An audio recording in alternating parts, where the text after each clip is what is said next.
Range extending hybrid cars एक नई wave of technology है जो कि इंडियन मार्केट्स को फ्लड करने वाली है आने वाले कुछ महीनों के अंदर, जिसका इस्तेमाल करके मारुति अपनी फ्रोंक्स और स्विफ्ट के अंदर 40 किलोमीटर पर लीटर की एफिशिएंसी ला पा रही है और 1000 किलोमीटर की रेंज एक सिंगल फ्यूल टैंक के अंदर। महिंद्रा इसका इस्तेमाल करके अपनी BE6 और XCV9 की सेल्स को डबल करना चाहते हैं आने वाले कुछ महीनों के अंदर, और जेटूर इसी के ऊपर कैपिटलाइज करके अपनी T2 को इंडिया में लॉन्च कर रहे हैं, जिसमें आपको 40 लाख से कम के प्राइस में डिफेंडर के स्टैंडर्ड वर्जन से ज्यादा पावर मिलती है और 1200 किलोमीटर की रेंज मिलती है। और अब कार मेकर्स के लिए ये सिर्फ ऑप्शन नहीं रह गया इंडिया में लॉन्च करना, बल्कि मैंडेटरी हो गया है ताकि वो अपनी एग्जिस्टिंग वाली पेट्रोल और डीजल कार्स को अफोर्डेबल प्राइस में बेच पाए बिना सरकार को पेनल्टी पे करे। तो फॉर्च्यूनर पे वरना 5 लाख का प्राइस इंक्रीज हो जाएगा। और ये टेक्नोलॉजी काफी बेनिफिशियल भी है क्योंकि इसमें आपको इलेक्ट्रिक व्हीकल की एफिशिएंसी मिलती है विद हाइब्रिड व्हीकल की कॉस्ट इफेक्टिवनेस और बढ़िया रेंज। तो आज देखते हैं ये टेक्नोलॉजी क्या है जिसपे कार मेकर्स इतना कैपिटलाइज कर रहे हैं और डिफरेंस क्या है भाई हाइब्रिड और इस वाली टेक्नोलॉजी में। ये टेक्नोलॉजी एकदम हाइब्रिड की तरह काम करती है, बस डिफरेंस क्या है एकदम उससे ऑपोजिट है, जिसमें एक हाइब्रिड व्हीकल के अंदर एक इंजन होता है जो कि आगे जाके गाड़ी के एक्सल से कनेक्टेड होता है और गाड़ी को पूरा चलाता है। साथ ही में इसकी पावर ट्रेन में एक बैटरी और मोटर होती है जो कि पूरी ड्राइव ट्रेन को और असिस्ट करती है, जिससे इंजन के ऊपर लोड कम पड़ता है और गाड़ी की फ्यूल एफिशिएंसी इंक्रीज हो जाती है। पर वही रेंज एक्सटेंडिंग हाइब्रिड व्हीकल्स के अंदर ये इंजन किसी भी एक्सल, ट्रांसमिशन या फिर कहीं से भी कनेक्टेड होता नहीं है। इसका बस बेसिक काम है पेट्रोल की केमिकल एनर्जी को मैकेनिकल एनर्जी में कन्वर्ट करना, जो कि आगे कनेक्ट होता है एक जनरेटर से, जिसमें ये मैकेनिकल एनर्जी कन्वर्ट हो जाता है ऑल्टरनेटिंग करंट में, जो कि आगे कनेक्टेड है एक इन्वर्टर से, जिसमें ये AC करंट कन्वर्ट होता है DC करंट के अंदर, जो कि आगे कनेक्टेड है गाड़ी की बैटरी से, जो कि चार्ज होते रहती है, जो कि आगे जाके पावर करती है गाड़ी की इलेक्ट्रिक मोटर्स को, जिससे गाड़ी प्रॉपर्ली चलती है। तो टेक्निकली ये गाड़ी एक इलेक्ट्रिक व्हीकल ही है जिसके अंदर एक जनरेटर लगा रखा है जो कि गाड़ी की बैटरी को खुद ही चार्ज करता रहता है। और साथ ही में प्रॉपर हाइब्रिड व्हीकल की तरह इसका इंजन गाड़ी को पावर नहीं करता बल्कि बैटरी को चार्ज करने का काम करता है। अब ये रेंज एक्सटेंडिंग हाइब्रिड व्हीकल्स दो डिफरेंट कंसेप्ट्स के ऊपर जनरली काम करती है। एक है चार्जिंग डिप्लीशन वाला, जिसमें गाड़ी की मोटर जितना बैटरी कंज्यूम कर रही है इंजन एग्जैक्टली उतनी ही पावर बैटरी को सप्लाई करता रहता है ताकि बैटरी कभी भी डिप्लीट हो ना। तो जब तक गाड़ी के अंदर कोई भी फ्यूल है, मान लो पेट्रोल या फिर डीजल, तब तक गाड़ी की बैटरी चार्ज रहेगी और आपकी गाड़ी चलते रहेगी। और तभी इन वाली कार्स के अंदर इतनी ज्यादा हाई रेंज होती है क्योंकि इंजन सिर्फ बैटरी को पावर करता रह रहा है, बैटरी आगे जाके मोटर को पावर कर रही है। और सेकंड होता है चार्ज सस्टेनिंग वाला, जिसमें इनिशियली गाड़ी का इंजन एकदम कट ऑफ रहता है और गाड़ी एकदम इलेक्ट्रिक व्हीकल की तरह ही काम करती है। जब बैटरी एक प्रॉपर थ्रेशोल्ड पे आती है, मान लो जब 20% डिप्लीट हो जाती है, उसके बाद ही इंजन किक ऑफ करता है और गाड़ी की बैटरी को चार्ज करना स्टार्ट करता है। तो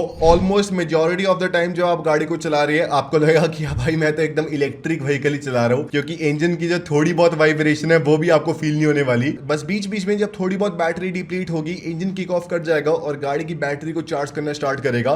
बाकी टाइम आप सिर्फ इलेक्ट्रिक व्हीकल चला रहे हो। नितिन गडकरी जी क्या बढ़िया एकदम गुड पर्सन है उनकी आंखों में। पर अब इसमें काफी सोचने वाली बात है कि भाई इसके फायदे क्या है एज कम्पेयर टू एक स्टैंडर्ड हाइब्रिड या फिर इलेक्ट्रिक व्हीकल। तो पहला इसका फायदा आता है थर्मल एफिशिएंसी का, जिसका मतलब होता है एक इंजन के अंदर कितना फ्यूल सप्लाई करा गया है और उसको वो कितने % एनर्जी के अंदर कन्वर्ट कर रहा है और कितने % हीट के अंदर कन्वर्ट कर रहा है। अब ये परसेंटेज जितनी हाई होती है इंजन की एफिशिएंसी उतनी हाई मानी जाती है, जिसमें एक स्टैंडर्ड पेट्रोल या फिर डीजल व्हीकल में ये एफिशिएंसी अराउंड 25-30% की होती है। एक प्रॉपर हाइब्रिड व्हीकल में अराउंड 35% की होती है। पर रेंज एक्सटेंडिंग हाइब्रिड व्हीकल्स में अराउंड 45-50% तक की एफिशिएंसी चली जाती है, जिसमें एक इंजन एक पर्टिकुलर आरपीएम के ऊपर ही मैक्सिमम पावर प्रोड्यूस करता है, मिनिमम आरपीएम के ऊपर और मिनिमम फ्यूल कंज्यूम करके, और वही उसकी मैक्सिमम थर्मल एफिशिएंसी वाली लिमिट होती है। उसके पहले और उसके बाद में वो अपनी मैक्सिमम एफिशिएंसी से कम ही प्रोड्यूस कर रहा होता है। अब एक हाइब्रिड डीजल या फिर पेट्रोल व्हीकल में जिसमें इंजन गाड़ी को पावर कर रहा है, के अंदर इंजन मल्टीपल आरपीएम्स के ऊपर रेव कर रहा है और मैक्सिमम टाइम वो अपनी मैक्सिमम एफिशिएंसी वाली आरपीएम के ऊपर रेव नहीं कर रहा होता, तो मैक्सिमम थर्मल एफिशिएंसी अचीव होती नहीं है। पर वही एक रेंज एक्सटेंडिंग हाइब्रिड व्हीकल के अंदर इंजन हमेशा ट्यून्ड होता है अपनी मैक्सिमम एफिशिएंसी वाली आरपीएम के ऊपर ही रेव करने के लिए, क्योंकि इसको गाड़ी को तो पावर करना नहीं है, बस केमिकल एनर्जी को मैकेनिकल एनर्जी में कन्वर्ट करना है ताकि बैटरी चार्ज होती रहे। तो इसलिए इसके अंदर इतनी हाई थर्मल एफिशिएंसी आ पाती है और ये ज्यादा पावर प्रोड्यूस कर पाता है एज कम्पेयर टू कोई भी स्टैंडर्ड इंजन।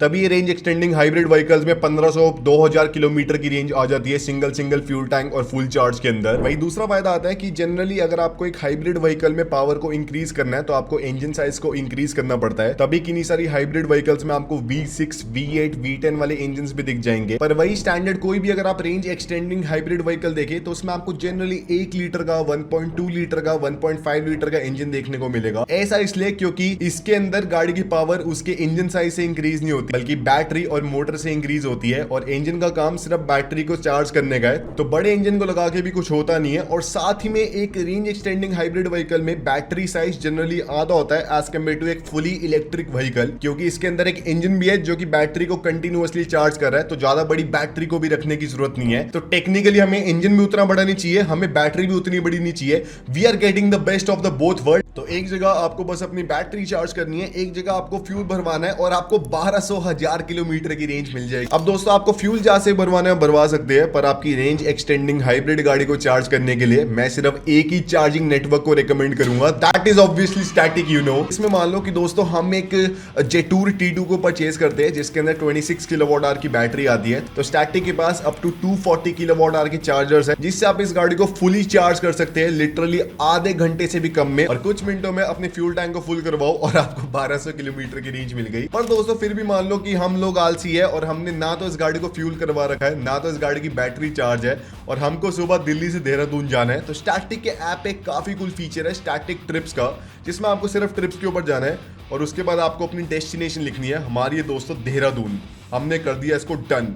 अब हमें चूज करना है कि करंटली हमारी गाड़ी में कितनी चार्जिंग है। हम दोस्तों सिर्फ बहुत ही कम 12% कर देते। चलो सिलेक्ट स्टेशन करेंगे तो हमारे पूरे रूट के बीच में जितने भी चार्जिंग स्टेशंस आ रहे हैं स्टैटिक के और डिफरेंट ब्रांड्स के भी, वो भी हमें दिख जाएंगे, साथ ही में उनका स्टेटस भी। अब दोस्तों मान लेते हैं कि हमारी गाड़ी में थोड़ी बहुत रेंज तो है ही, तो हम पहले अपनी गाड़ी को स्टैटिक के सोनीपत वाले चार्जर के ऊपर चार्ज कर लेंगे, जो कि अभी करंटली अवेलेबल है, और दोस्तों बढ़िया गाड़ी चार्ज हो जाएगी। तो बाद में दोस्तों पूरी ट्रिप फाइनल करके फिर देहरादून जब हम पहुंच जाएंगे तो स्टैटिक के सेंट्रियो मॉल स्टेशन वाले चार्जर पे चार्ज कर लेंगे, जिससे दोस्तों कोई टेंशन नहीं है रेंज एंजाइटी वगैरह की, बढ़िया हमारी ट्रिप निकल जाएगी। और साथ ही में अगर आप फ्रीक्वेंटली ट्रिप्स करते हैं तो स्टैटिक माइल्स आपके लिए काफी बेनिफिशियल है, जिसमें सिर्फ 149 रुपीज पर मंथ की सब्सक्रिप्शन में आपको 10% ऑफ मिलने वाला है जब भी आप अपनी गाड़ी को स्टैटिक से चार्ज करवाते हैं। तो अगर आप फ्रीक्वेंटली ट्रैवल करते रहते हो आपके हजारों रुपए बचने वाले हैं। तो if you are buying a range extending hybrid car, Statiq is the charging network for you. Description में लिंक है, अभी जाके इनके ऐप को डाउनलोड करो, स्टैटिक माइल्स में एनरोल करो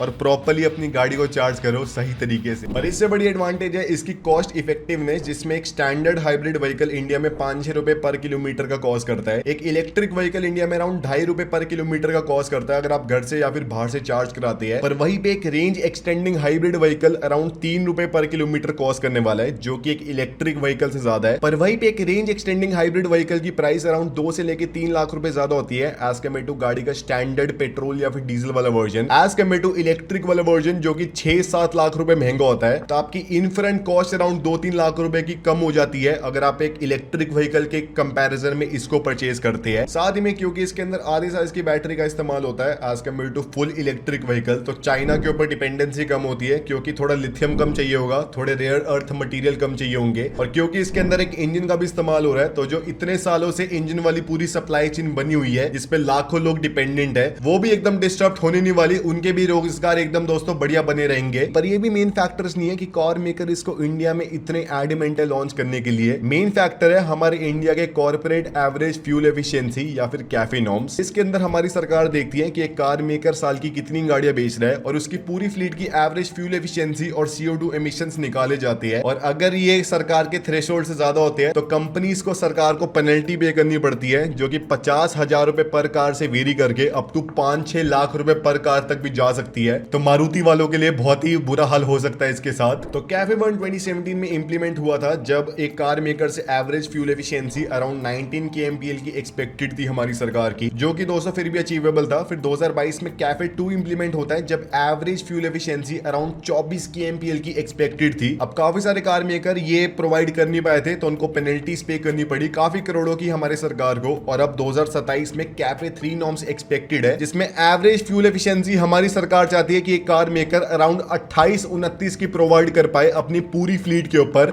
लिटरली फिलहाल कोई भी इंडिया में हाइब्रिड व्हीकल नहीं है जो कि इतनी फ्यूल एफिशिएंसी प्रोवाइड कर पा रही है, और हमारी सरकार कह रही है कि कार मेकर की पूरी फ्लीट में इतनी एफिशिएंसी होनी चाहिए। तो कार मेकर तो बैंकरप्ट ही हो जाएंगे, पर हमारी सरकार इतनी बेवकूफ भी नहीं है, उन्होंने इसके अंदर छोटे मोटे दोस्तों क्लॉज भी रखे हुए हैं जिसमें कार मेकर अपनी हाइब्रिड व्हीकल की सेल्स को 2 के मल्टीप्लायर के हिसाब से काउंट कर सकता है, एक plug in hybrid electric vehicle को 2.5 के मल्टीप्लायर से काउंट कर सकता है, और एक इलेक्ट्रिक और एक range extending extending hybrid vehicle को 3 के मल्टीप्लायर से काउंट कर सकता है, जिसका मतलब मान लो कि मारुति साल की अपनी 10,000 यूनिट्स बेचते हैं पेट्रोल वाली स्टैंडर्ड फ्रॉन्क्स की और सिर्फ 3300 यूनिट्स बेचते हैं अपनी रेंज एक्सटेंडिंग हाइब्रिड फ्रॉन्क्स की, तो तब भी मारुति की एवरेज फ्यूल एफिशिएंसी एकदम सरकार की थ्रेशोल्ड के हिसाब से आ जाएगी और उनको कोई भी पेनल्टी पे करने की जरूरत नहीं है अपनी 10,000 फ्रॉन्क्स की पेट्रोल वाली सेल्स के ऊपर, और बढ़िया सस्ते प्राइस में वो अपनी कार्स को बेच सकती है। और सारे कार मेकर्स को दिख गया है कि इलेक्ट्रिक व्हीकल्स की सेल्स इंडिया में ग्रो कर रही है, पर वहीं पे प्लग इन हाइब्रिड व्हीकल्स और हाइब्रिड व्हीकल्स की सेल्स काफी कंसिस्टेंटली राइज कर रही है। तभी आने वाले कुछ महीनों के अंदर इंडिया में ऑलमोस्ट 10 नई range extended hybrid vehicles launch होने वाले हैं, जिसकी शुरुआत दोस्तों मारुति करने वाले हैं। अब मारुति ऑलरेडी टोयोटा की बिना हेल्प लिए अपना खुद का 1.2 लीटर का जी सीरीज वाले इंजन को बना रही है काफी महीनों से, जिसका सोल काम सिर्फ एक जनरेटर का है, मतलब पावर प्रोड्यूस करना ताकि बैटरी चार्ज हो पाए। और फिर मारुति इसका इस्तेमाल करके अपनी फ्रॉन्क्स, अपनी स्विफ्ट, अपनी स्पोर्टिवो और अपनी बलेनो के एक्सटेंडेड रेंज वाले वर्जन बनाने वाली है और इंडिया में लॉन्च करेंगे। अब इस पूरी पावर ट्रेन में ट्रायल वर्जन में अराउंड 35 से लेके 40 kmpl की एवरेज अचीव हो पा रही है इन वाली कार्स के अंदर, क्योंकि ऑलरेडी ये गाड़ियां काफी हल्की है। अगर इनके अंदर बैटरी डाल भी रहे तब भी कोई वेट बढ़ नहीं रहा, बड़ी एफिशिएंसी आ रही है। और इन कार्स के अंदर आपको अराउंड 35-40 लीटर्स का फ्यूल टैंक मिलता है, तो एक सिंगल फ्यूल टैंक में ये गाड़ियां 1000 किलोमीटर के ऊपर की रेंज प्रोवाइड कर पा रही है। इतनी छोटी सी गाड़ी में आपको ज्यादा बढ़िया एफिशिएंसी मिल रही है, आपको ज्यादा बढ़िया रेंज मिल रही है एज कम्पेयर टू एक फॉर्च्यूनर ऑलमोस्ट 5-6 गुना प्राइस वाली, और इनका प्राइस अराउंड 2 लाख रुपए बढ़ जाएगा एज कम्पेयर टू इनका स्टैंडर्ड वाला वर्जन जो कि इंडिया में ऑलरेडी बिक रहा है। पर फिर भी ये 2 लाख रुपए एक्स्ट्रा देना काफी कुछ वर्थ इट है, क्योंकि आपको डबल फ्यूल एफिशिएंसी मिल रही है। तो अगर आप 50-60 हजार किलोमीटर अपनी गाड़ी चला लेंगे या पूरे दोस्तों पैसे रिकवर कर लेंगे और बाद में फिर जब आप बेचने जाएंगे तो आपको एडिशनल रीसेल वैल्यू भी मिलने वाली है। वहीं पे दोस्तों 4 गाड़ियां तो ये हो गई। 5वीं दोस्तों महिंद्रा अपनी BE6 और XUV9e के अंदर इस वाले अपग्रेड को लाने वाले हैं, जिसमें इस ब्रांड की इनिशियल एक्सपेक्टेशन थी कि इन दोनों गाड़ियों की कंबाइन करके अराउंड 5000 यूनिट्स पर मंथ की बिक जाएगी। महिंद्रा फिलहाल अराउंड 2500 बेच पा रहे हैं और उनको 5000 चाहिए ताकि वो कैफे 3 नॉर्म्स की पेनल्टीज को सेट ऑफ कर पाए। अब वो दोस्तों हो नहीं पा रही है, तो ये ब्रांड क्या सोच रहा है कि एक 1.2 लीटर का एक जनरेटर वाला इंजन भी इन गाड़ियों में डाल दे। इतनी बड़ी गाड़ियां, जगह तो है ही दोस्तों, जिससे इन वाली गाड़ियों के अंदर EREV वाली एक तो टैग लग जाएगा और साथ ही में दोस्तों 1200-1500 किलोमीटर की भी रेंज आ सकती है, क्योंकि फिलहाल इनके अंदर 500 किलोमीटर की रेंज है, जिससे इनकी थोड़ी मार्केट भी एक्सपैंड होगी। और महिंद्रा काफी कुछ ऑप्टिमिस्टिक है कि 2500 एडिशनल यूनिट्स वो इस गाड़ी की बेच पाएंगे, जिससे वो अपने कैफे 3 नॉर्म्स की पेनल्टीज को सेट ऑफ कर पाएंगे। और अगर इस गाड़ी का प्राइस 2-3 लाख रुपए से बढ़ता भी है इस वाले चेंज के साथ, तब भी काफी कुछ हर एक बंदा इसको परचेज करने वाला है, क्योंकि इतनी रेंज वाली गाड़ी आपको दोस्तों कोई भी नहीं मिलती आसपास के प्राइस में, और आपको 30-40 kmpl की एवरेज मिल जाएगी। So it's absolutely worth it. तो 5-6 तो ये हो गई। 7वीं दोस्तों अगर आप देखिए GSW ग्रुप इन इलेक्ट्रिक रेंज एक्सटेंडिंग व्हीकल्स को लेके काफी ऑप्टिमिस्टिक है, जिसमें इनका जो MG वाला ब्रांड है, एक तो स्टारलाइट 560 का इंडिया में लॉन्च होने वाला है, जो कि ऑलरेडी इंडिया में टेस्ट हो रही है। अब ये गाड़ी महिंद्रा XUV7XO वाले सेगमेंट में आएगी, सेम इस गाड़ी की लेंथ है और वही आपको सेम डायमेंशन और वही SUV टाइप फील मिलती है। और साथ ही में इसके अंदर एक 1.5 लीटर का इंजन है विद 56 किलोवाट आवर की बैटरी, जिससे सब कुछ कंबाइन करके आपको 200 के ऊपर हॉर्स पर मिलती है और 1000 के ऊपर की रेंज मिलती है। और 25 लाख का इसका प्राइस होने वाला है, तब भी दोस्तों काफी कुछ वर्थ इट है। साथ ही में जो इनकी विंडस्टर है उसके अंदर भी EREV वाली टेक्नोलॉजी सपोर्टेड है उसके प्लेटफॉर्म के अंदर, तो वहां से भी एक एडिशनल बूस्ट मिल सकता है MG को। और साथ ही में जो पेरेंट कंपनी है JSW, वो अपना खुद का इंडियन ब्रांड JSW मोटर बनाने वाली है और ऑलरेडी इन्होंने जेटूर के साथ कोलैबोरेट कर लिया है उनकी T2 को इंडिया में लॉन्च करने का। अब T2 के अगर आपको पता नहीं तो इलेक्ट्रिक वर्जन भी आता है, पेट्रोल वर्जन भी आता है और रेंज एक्सटेंडिंग हाइब्रिड वर्जन भी आता है चाइना में, पर स्पेसिफिकली ये ब्रांड इसका IDMI range extending hybrid version ही लाएगा, जिसमें आपको 1.5 लीटर का इंजन मिलता है, साथ में 26 किलोवाट आवर की बैटरी आती है, जिससे इस गाड़ी में सब कुछ कंबाइन करके आपको 326 हॉर्स पावर मिलती है। और साथ ही में दोस्तों आपको 1200 किलोमीटर की रेंज मिलती है। गाड़ी एकदम बॉक्सी सी है, डिफेंडर वाली आपको लुक्स मिलती है और ऑफ रोडिंग भी आप इसके अंदर डिसेंट कर सकते हैं अराउंड 35-40 लाख के प्राइस में, which I think so is pretty good, pretty value for money. वहीं पे दोस्तों ये 8वीं-9वीं गाड़ी हो गई मेरे ख्याल से, पर साथ ही में एक रॉक्स नाम की कंपनी है चाइना की, जिसकी एडमस आती है, जो कि एक 5.3 मीटर लंबी गाड़ी है। ऑलमोस्ट इसके अंदर रेंज रोवर टाइप की लुक्स है, क्योंकि फ्लोटिंग वाली इसकी पूरी रूफ लाइन है एकदम स्ट्रेट सी आपको सामने की ऐसे बॉनेट वगैरह मिलते हैं और दरवाजे वगैरह मिलते हैं। और इंटीरियर में आपको प्रॉपर 6 सीटर फॉर्मेट मिलता है, जिसमें हर एक सीट में आपको ऑलमोस्ट सेम स्पेस मिलेगी और बढ़िया आपको दोस्तों लग्जरी मिलती है। इसके अंदर भी अब आपको 1.5 लीटर का इंजन मिलता है विद 56 किलोवाट आवर की बैटरी, जिससे आपको 1200-1400 किलोमीटर की रेंज मिलती है, 470 हॉर्स पर मिलती है, जिससे गाड़ी 0 to 100 अराउंड 5.9 सेकंड में कर सकती है। और प्राइस अराउंड 60 लाख रुपए का इस गाड़ी का। तो दोस्तों आपको और क्या चाहिए। और साथ ही में जो लैंड रोवर है उसकी फ्रीलैंडर का भी DMI वाला वर्जन आने वाला चाइना के अंदर, जिसमें लैंड रोवर ऑलरेडी चेरी के साथ कोलैबोरेट करके चाइना में कार्स को बना रही है। चेरी ने लैंड रोवर से फ्रीलैंडर वाले ब्रांड नेम का ट्रेडमार्क ले लिया है और अपनी खुद की एक रेंज एक्सटेंडिंग हाइब्रिड व्हीकल बना ली है, जो कि चाइना में क्रैश टेस्ट के लिए गई थी। अब ये गाड़ी इतनी एक्सेप्शनल तो नहीं लग रही, पर आपके सामने ऐसे फ्रीलैंडर का ऐसे टेक्स्ट मिलता है, आपको अजीब सी स्क्वायर सी लाइटें मिलती है और बड़े बड़े आपको दरवाजे मिलती है। और काफी अच्छा चांस है कि इस गाड़ी का भी इंडिया में लॉन्च होगा, क्योंकि फ्रीलैंडर का इंडिया में ब्रांड नेम काफी ऐसे एक्सटेंसिव था। आप बताना आप कौन सी गाड़ी के लिए एक्साइटेड हो। और ये था आज की वीडियो में। अगर आपको पसंद आए लाइक शेयर सब्सक्राइब कर देना। कारवर्सल